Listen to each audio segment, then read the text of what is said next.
Vande Bharat ട്രെയിനിലും railway ക്യാന്റീനുകളിലും ഭക്ഷണം വിതരണം ചെയ്യുന്ന സ്ഥാപനത്തിൽ കൊച്ചി കോർപ്പറേഷന്റെ ആരോഗ്യ വിഭാഗത്തിന്റെ പരിശോധന. ഒരാഴ്ചയോളം പഴകിയ മാംസമടക്കമുള്ളവ പിടികൂടി. കൊച്ചി കടവന്ത്രയിൽ സ്വകാര്യ വ്യക്തി വാടകയ്ക്കെടുത്ത് പ്രവർത്തിക്കുന്ന സ്ഥാപനമാണിത്. ഇവിടെ നിന്ന് കരാർ അടിസ്ഥാനത്തിലാണ് റെയിൽവേക്ക് ഭക്ഷണം നൽകുന്നത്.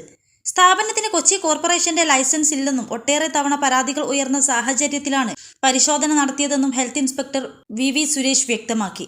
ലൈസൻസ് ഇല്ലാത്ത സാഹചര്യത്തിൽ സ്ഥാപനം അടച്ചുപൂട്ടുമെന്നും അദ്ദേഹം പറഞ്ഞു.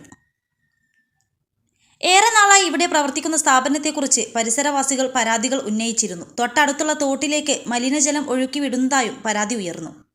തുടർന്ന് താനടക്കമുള്ളവർ 3 മാസം മുൻപ് സ്ഥലത്തെത്തി മുന്നറിയിപ്പ് നൽകിയിരുന്നുവെന്ന് സ്ഥലം കൗൺസിലർ ആന്റണി പൈനുത്തറ വ്യക്തമാക്കി.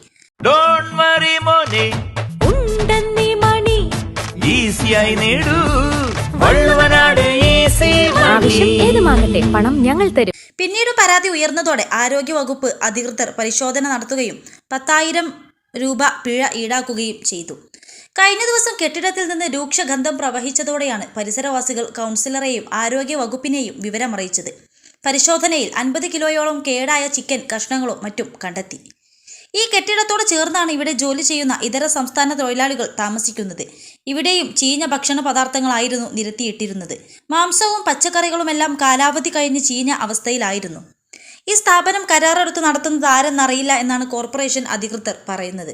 21 ലക്ഷത്തോളം സന്തുഷ്ടരായ ഉപഭോക്താക്കളും 2 ലക്ഷത്തോളം തിമിര ശസ്ത്രക്രിയകളും പൂർത്തിയാക്കിയ മലബാറിലെ ഏക കണ്ണാശുപത്രി Al Salama eye hospital road, Perinthalmanna.